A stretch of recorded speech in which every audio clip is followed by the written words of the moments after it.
can't imagine, Michael. Well, you said we were. The sun's Okay, we're not on there. Well, you said, remember you said Right, that was just sure. like a light switch? Yeah. It's not connected to the. says Okay. So we're online? Yeah, yeah. So I guess. Yes, you're live. We're live, okay, Restaurant so we're ready? They need preliminary temporary, so. All right, let's call this meeting to order. Aaron, would you call the roll for us, please? Mr. Anderson. Grant. Here. Ms. Kennedy. Here. Mr. Carter. Here. Norton. Here. Ms. Stubblefield. Here. Ms. Mitchum. Here. Ms. Pace. So, Madam Chairman, if you don't mind, I can, we'll just make a comment here on the roll call. Ms. Pace, I was informed by Ms. Pace's council member that she has resigned from the planning commission. And in a kind of a shuffling of seats, Ms. Mitchum will become Dr. Hutton's appointment, and then after the election, we'll get our new members.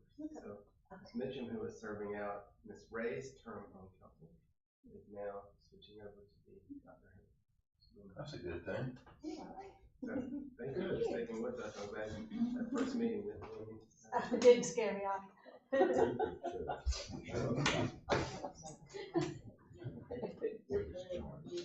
Sometimes we're not as bad as we think. Okay, all right. We are governed by the freedom of information, and if you wish a copy of the minutes or the proceedings of this meeting today can be had at City Hall. Motion to approve the minutes for December 6th. So move. Second. All in favor? Okay, passes. Any citizens' comments? Do we have anybody in the audience that would like to comment? And this is for a general comment, not specifically related to one of the ordinances public hearing.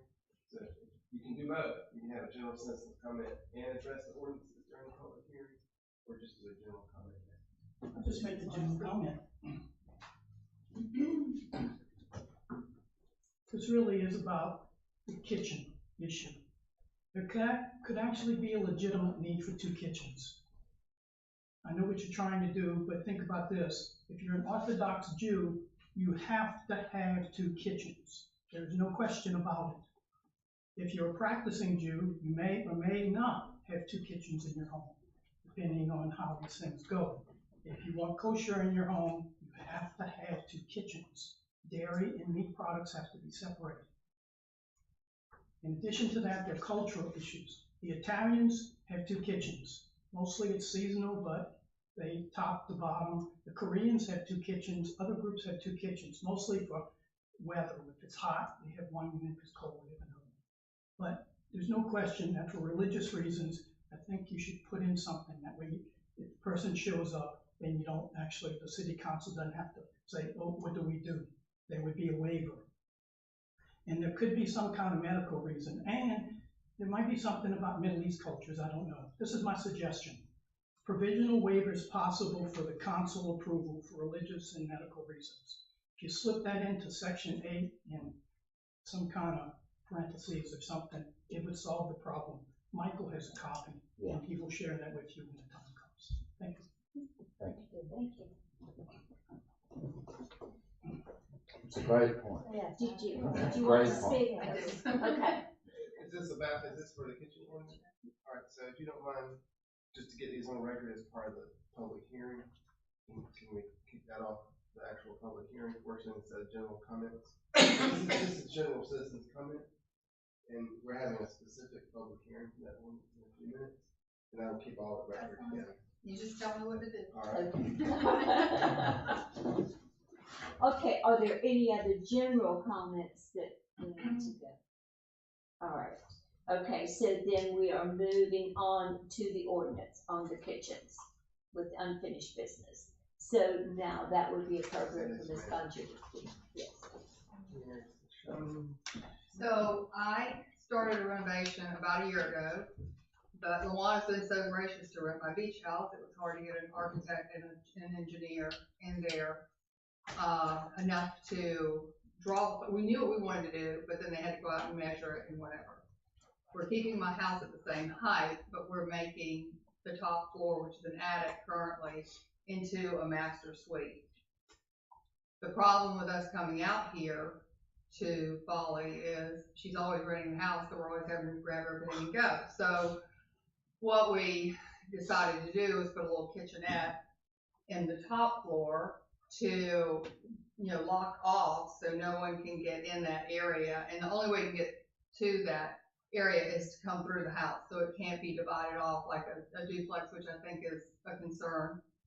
But it would be a master suite that would have like a mini kitchen, a mini pantry, bathroom, a little eating area, and a bedroom, and closet and storage area. So that's what it would comprise of in that area.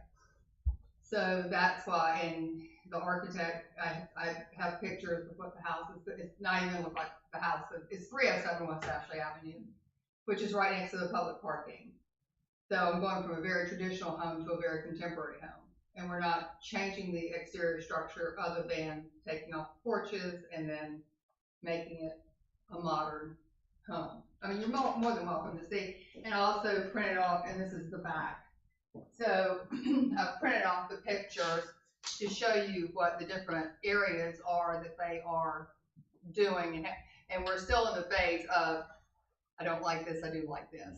Okay, but to tell you about the kitchen, it's so that the one kitchen is on the first floor, this is gonna be on the top floor. So that way, my husband and I can stay upstairs and have everything and lock it up. And then when all of our children come, they can have, and we have 4 grandchildren, so we have a lot of little feet running around.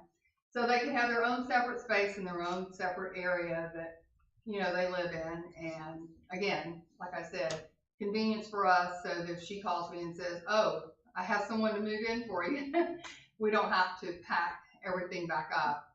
We can lock, and we actually have a home in Utah, and the same thing happened there, that we had everything locked in a refrigerator, and they unplugged the refrigerator, so I had to have my worker come in and build a block around it so they couldn't do that. So I said, you know what, now I'm just gonna have an area where we're gonna put a barn door that locks, so nobody can get in there. So we literally leave, and then we can leave everything there. And then we come back in, we don't have to go to the grocery store again and bring everything. So that's my petition for what and it's not a huge kitchen, it's just like a little tiny, really cute refrigerator and a little tiny, I wanted to put like a little double burner and then a convection microwave, just simple things, a coffee area that I can do coffee, and a little pantry that we can put the little stuff in, the dry goods.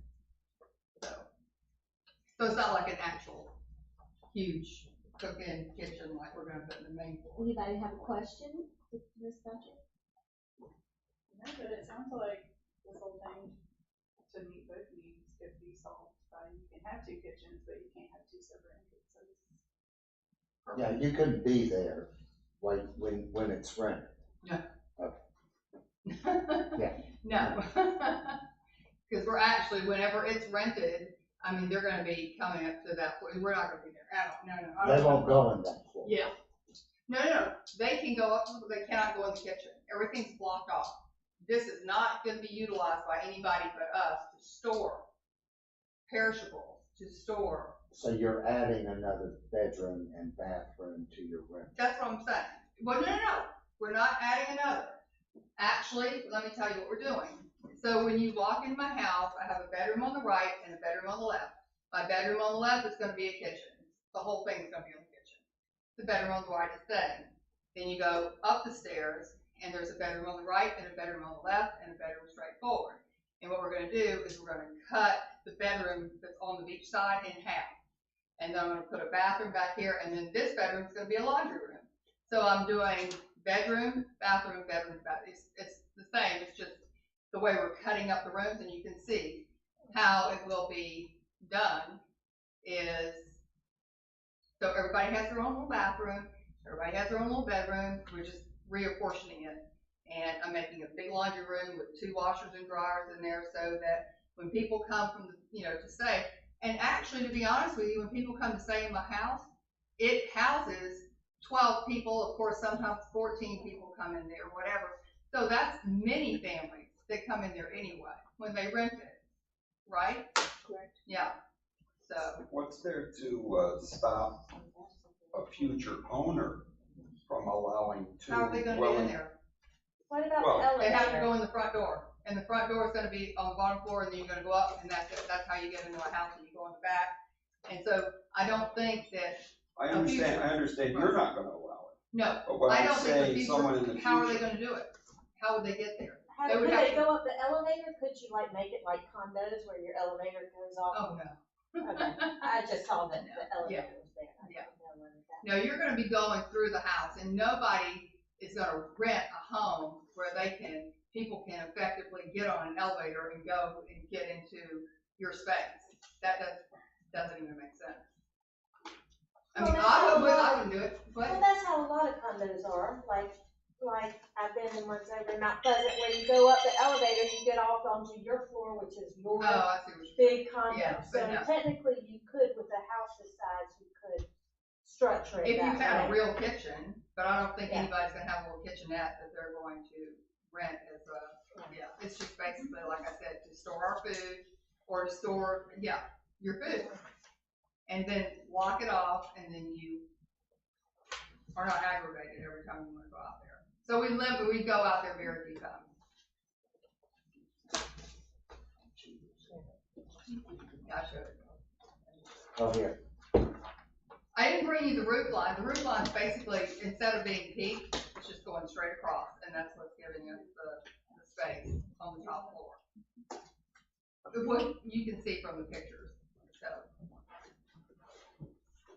Thank you. You're welcome.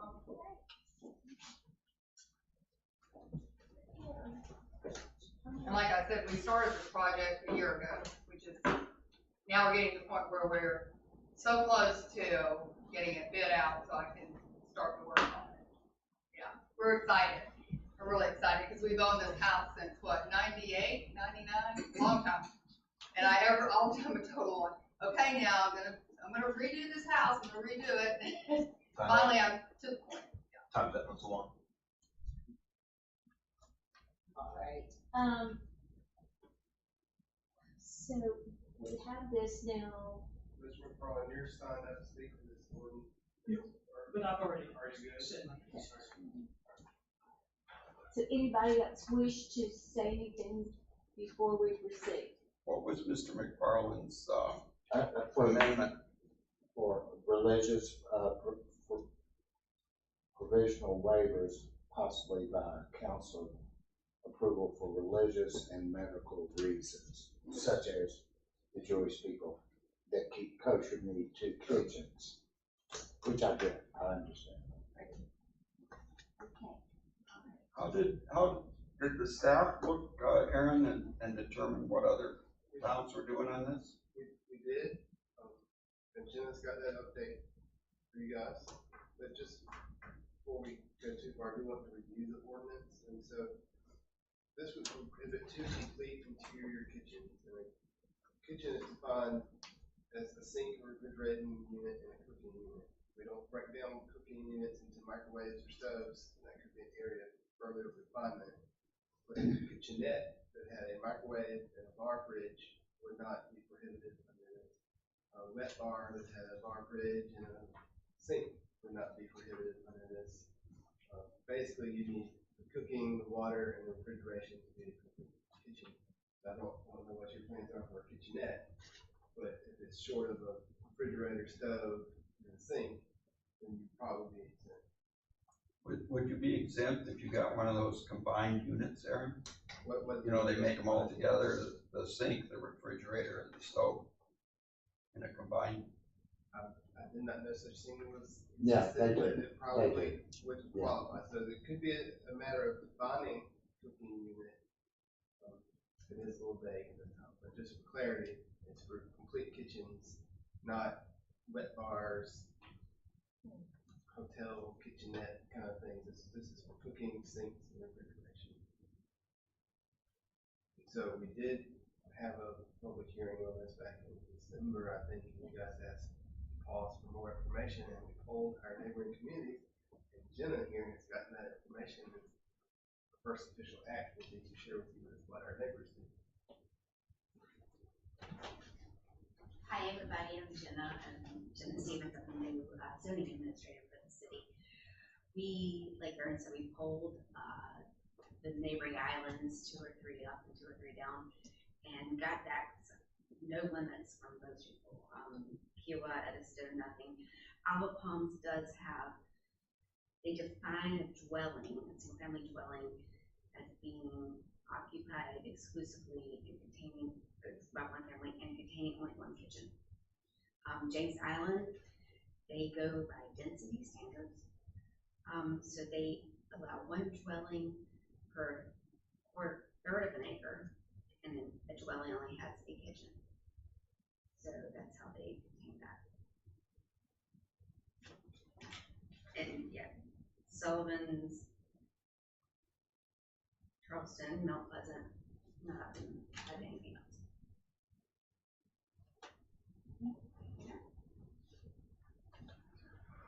All right, discussion? So do you even need including a complete kitchen line if you have in there a single family home designed to be occupied by 1 family in a manner that cannot be physically separated into multiple dwellings? Because isn't that the whole point of the kitchen thing?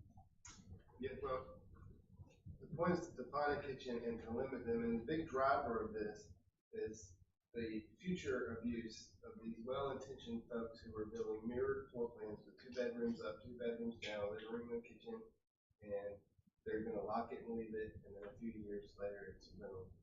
This really started in earnest 5 or 6 years ago.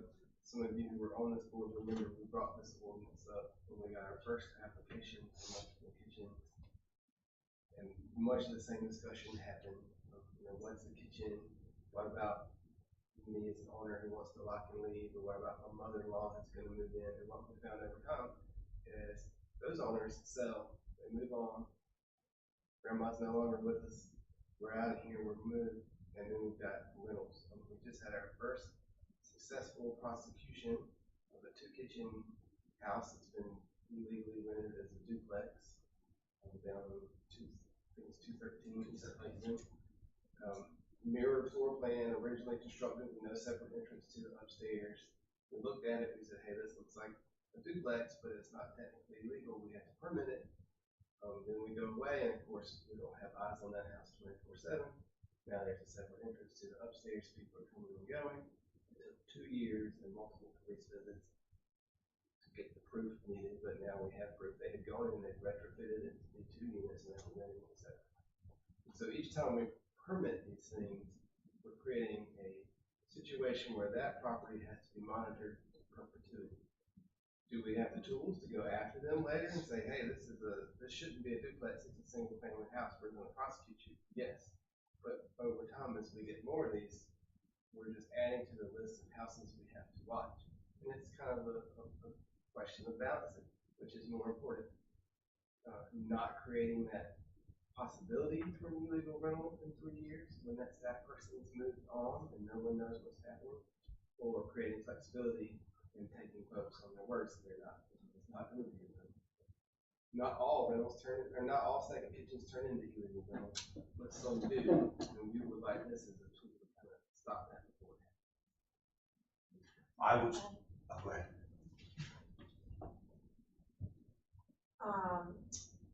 Sullivan's Island, they limit their short-term rentals, right? Mm-hmm. So that's probably why they wouldn't need an ordinance, because they're very strict about their short-term rentals, so they don't need necessarily the ordinance. I don't know about Isle of Palms, but.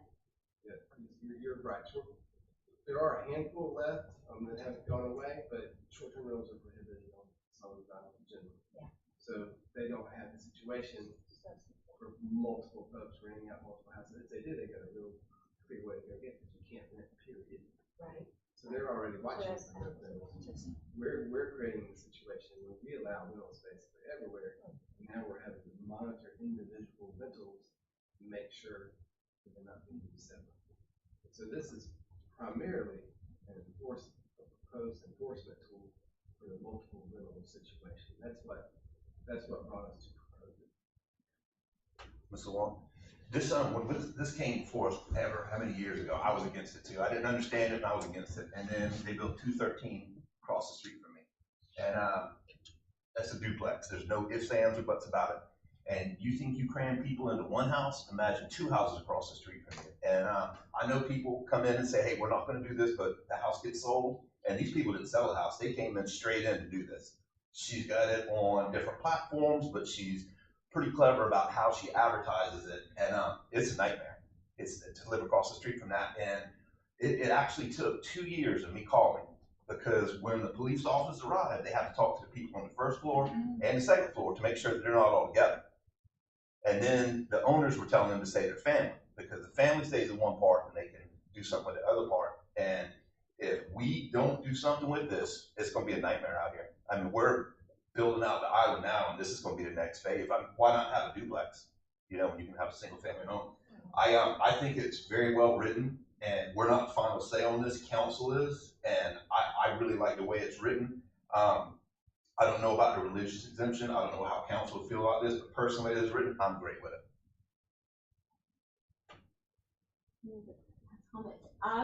There are an awful lot of houses out here with 2 kitchens. They've been here for years and years and years. They are rentals, and they don't create a problem, and they've never become duplexes. I know exactly what he's saying. Yes, you could do it very easily. You have the 2 kitchens, you split them up, here we go. And so I see that. I see both sides of this. I also see some of these big houses that we have. The second kitchen is very nice because you've got 14 people in there or something, and some people want to cook something different.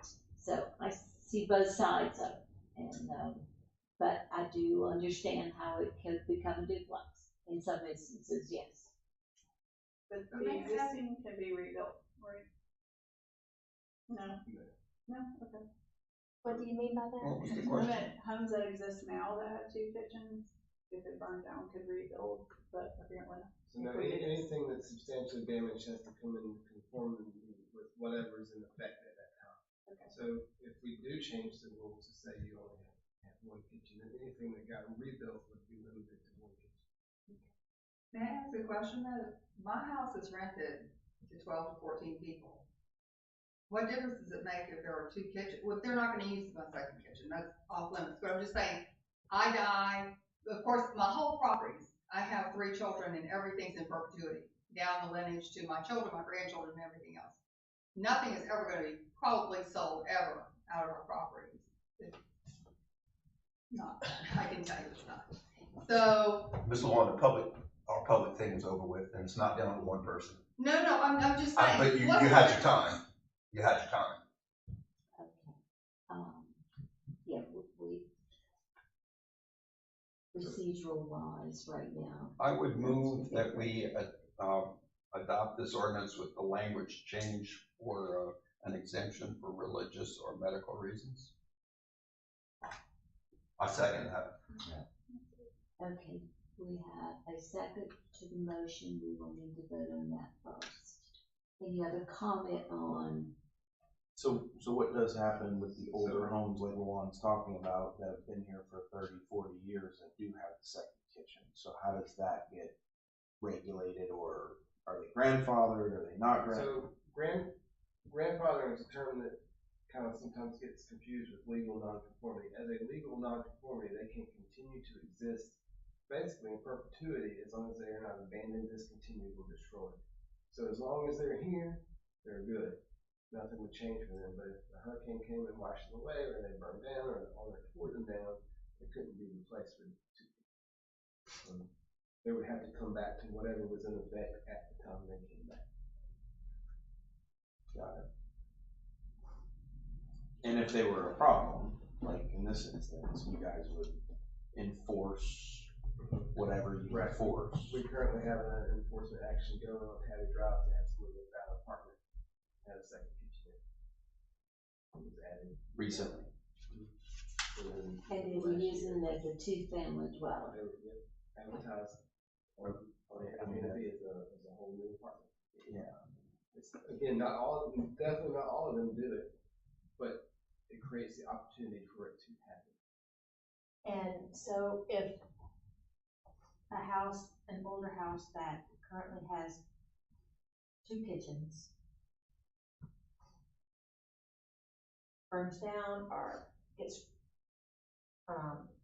removed and a new place built, if we allow more than 2 kitchens, then we can get, people can place the large multi-unit, buildings on there? Well, no ma'am. No? No. No? No ma'am. So if it's got 2 kitchens now and there's no change, they could rebuild it with 2 kitchens. But we would look at the plans and say, you can't have this separated, it can't have its own entrance, it can't be a duplex. Okay, And we that's have to fine. permit it. But then what's happened with 213 is that it was permitted, and then sometime in the 5 or 6 years after it got permitted, they put in a back door and they started sending people, you go to the back door, you go to the front door, and that's how you rent. And that's how they evolve. So right now, when we see 2 kitchens and an upstairs, downstairs floor plan, we have no way to deny that permit. We can't say, we're the thought police. We feel like you might rent this one day. You can't do that. We have to permit it as is and hope that they don't. And so this would give us a way to stop those situations before they happen. Can we have an amendment that we need to vote on? Any other comment on the amendment? Can you read that back to us, Laura? Mr. Norton has the language. I don't have a copy of the language. Okay, you got the language there. Can you read that back? Personal waivers possible by council approval for religious or medical reasons. Okay, this is the amendment to, so we need to vote on the amendment first. Does everybody understand what we're doing? Okay, can you call the roll for us, please? Mr. Carter, Yes. Stubblefield, Yes. Buck, Yes. Mr. Norton, Yes. Mitchum, Yes. Grant, Yes. Ms. Kennedy. Yes. Thank Okay, now, we're going to the full motion. And the full motion, So the motion, everybody understand what we're voting on? Okay, all right. Okay. and just for record keeping, could I get a motion to approve, recommend for approval as amended? So moved. Second? We need a second, got a second, motion and a second, okay? This is the motion plus the amendment, okay? Any other comments before the vote is taken? Okay, sir. Mr. Norton, Yes. Mitchum, Yes. Stubblefield. Yes. Grant. Yep. Carter, Yes. Kennedy. No, So the motion to recommend approval passes. And this will go back to city council for first reading at their April meeting. So at their April meeting, they'll also take public comment on it. When they already started construction, it doesn't matter. I don't understand. What if they've already started construction? If you've already got a permit, I don't have a permit yet. all right. If you get a permit before the ordinance is passed, you're not subject to the ordinance. okay, All right. all right. See where we go from here. Public hearing on ordinances 2 and 3. Got the sign-in sheet 02-22. No one signed in on that one, okay, you can have that one. So there's one thing I'd like to call everyone's attention to, ordinance 2-22. The language of the ordinance in your packet is correct. The title block that made it to the package is from an older version of the ordinance. So just for clarity, ordinance 002-22 is an ordinance that would exempt signs in the marsh that are older than 25 years old from our prohibition against signs in the marsh. It's a little buried in that title block with all the non-conformance language, but this ordinance amends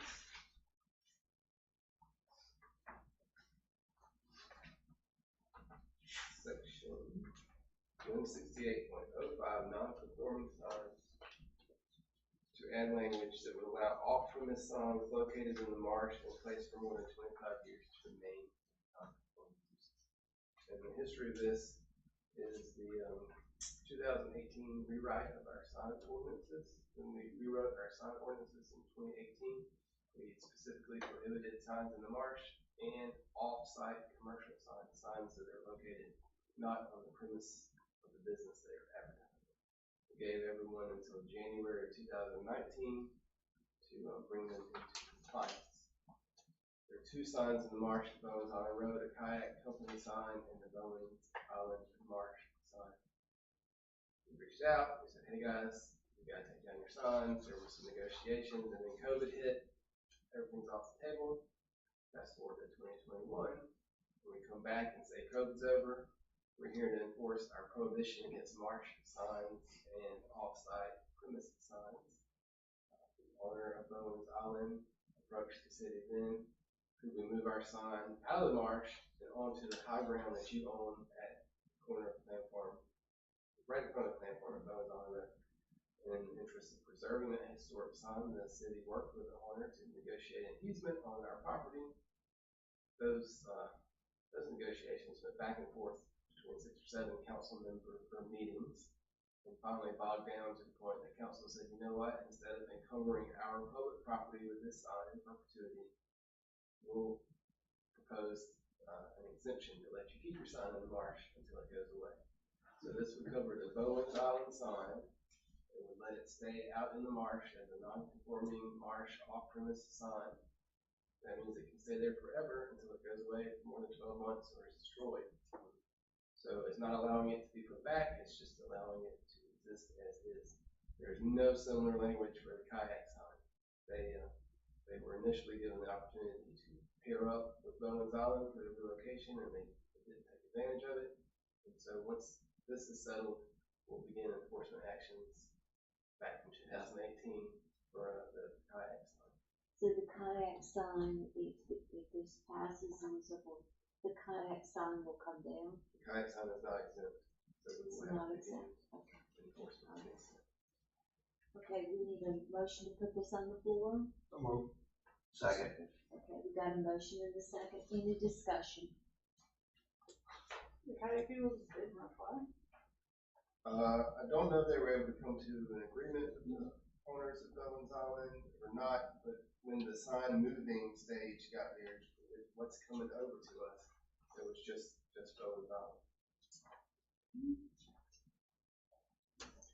And that Bowens Island sign has been there for a while, but not forever. It's not been there, because before Bowens Island had a little teeny sign right on the road, and yeah, it was there, but really didn't mark much of anything. Okay, any other comments? Anybody have anything before we, do this? Okay, and this is a public hearing, so we didn't have anybody sign up this week. Okay. Ready? We ready for, okay, we ready for vote? Yes, sir. Mr. Buck? Yes. Mr. Carter? Yes. Ms. Mitchell? Yes. Mr. Grant? Yep. Mr. Norton? Yes. Ms. Stubblefield? Yes. Ms. Kennedy? Yes. Motion to recommend for approval passes. Now, this now goes back to council. And this will also be scheduled at the April. Okay. So this, you may see that one again, okay. Then we have the other one that we have discussed before. Can we have a motion to put that on? So moved. Okay, second, and a second, we have a motion and a second, okay, it's open for discussion. The Paula amendment got left out. Huh? That's your amendment. Oh, Yeah, it got left out. The, 2 restrooms. And so what happened with ordinance 322 is that it came from a pair of ordinances that would have regulated outdoor retailers and commercial parking lots. And at the city council meeting, the conversation for those 2 ordinances went back and forth and overlapped and ran together. And when the final amendment passed, city council did propose to follow the planning commission's recommendation to increase the number of restrooms when the number of retailers went up, but the exact language of the amendment was lost. And so the way it got drafted and adopted by council was to require one restroom for each 2 mobile vendors, which means for 2 mobile vendors, you have 1, 4, you have 2, 6, you have 3, 8, you have 4, etc. But the actual language that should have been adopted was at least 2 restrooms when there are more than 2 mobile vendors. So that means basically you have 1 restroom for 1 vendor, 2 restrooms for 2, 3, 4, 5, 6, 7, 8, 9, 10. You never require more than to have 2 restrooms on site. So this is more than 2, so it would have to be 3 before you Right, have, right.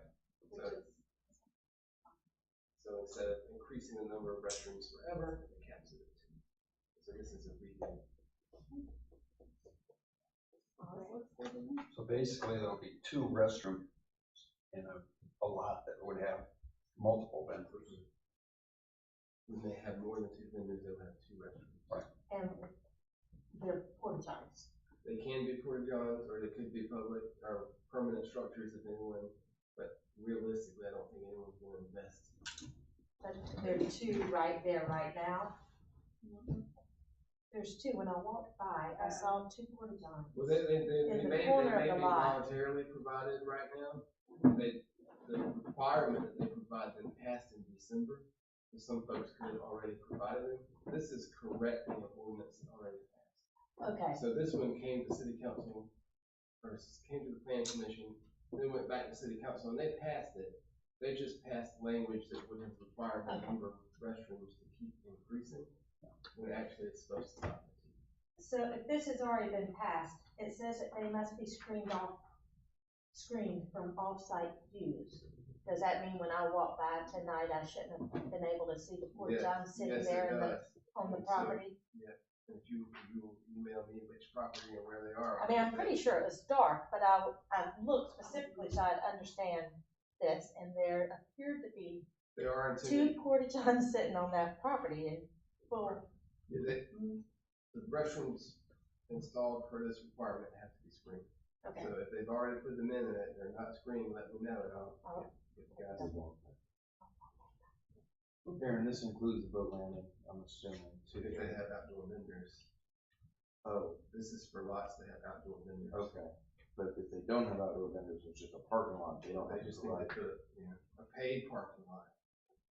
Paid parking lots have to put up fences. Yeah. Lots that have vendors have to have restrooms. Lots that have paid parking lots with vendors have to have fences and restrooms. it does the paid parking lot count as vendor number 1?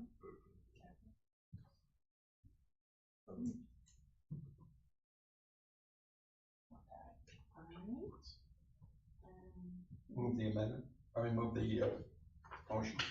Okay, all right, we have a call for the vote. And so we can do the minutes. Who made that original motion? Me. Who was the second? I think I was. You guys teaming up tonight.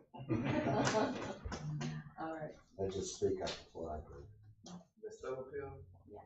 Mr. Carter? Yes. Mr. Norton? Yes. Mr. Buck? Yes. Mr. Grant? Yep. Ms. Mitchum? Yes. Mr. Kennedy? yes. Motion to recommend approval. All right. Do you have any staff comments? Yes, ma'am. All 3 of these ordinances should be going back to council for their April meeting.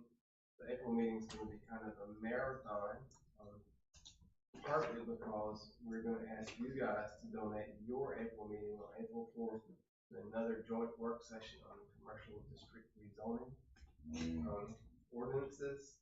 At your last joint work session and city council meeting in February, city council narrowed down what exactly they wanted to propose. We've been hard at work drafting the ordinances that will implement those changes, and we want to run those by everybody on April 4th.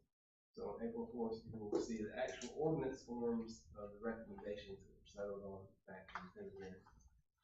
After that, a quick turnaround for first reading in April. Then it comes to you guys, or I'm sorry, for remand in April, then it's gonna come back to you guys in May for the actual public hearings. So April 4th, one more joint work session with council to familiarize everyone with the 7 and counting ordinances that are going to be required to implement commercial district changes, and they'll be back for public hearings in May. Also in April, after the election, the short-term rental committee recommendations will be given to council, and the debate on what to move forward with that will start, and I imagine it's coming to you guys maybe in May also. So April, May, and beyond, we're finishing up with the commercial district stuff and probably immediately starting on the short-term rental work. So that's, we're gonna have a busy summer between you guys and city council, each other. Right. That'll probably be at 6 o'clock. Yes, yes.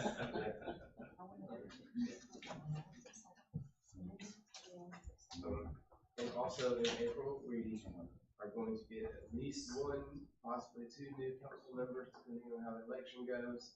So that means that new council person or those 2 new council people will have appointments.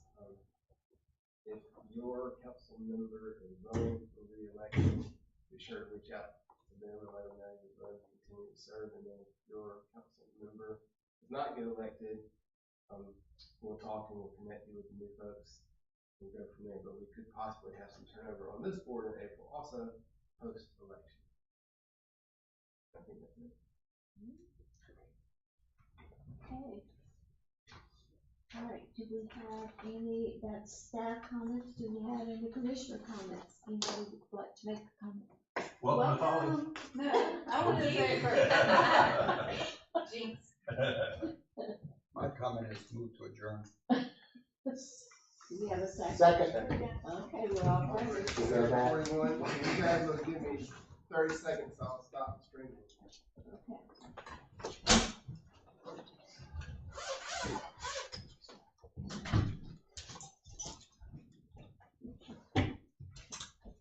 Are you feeling?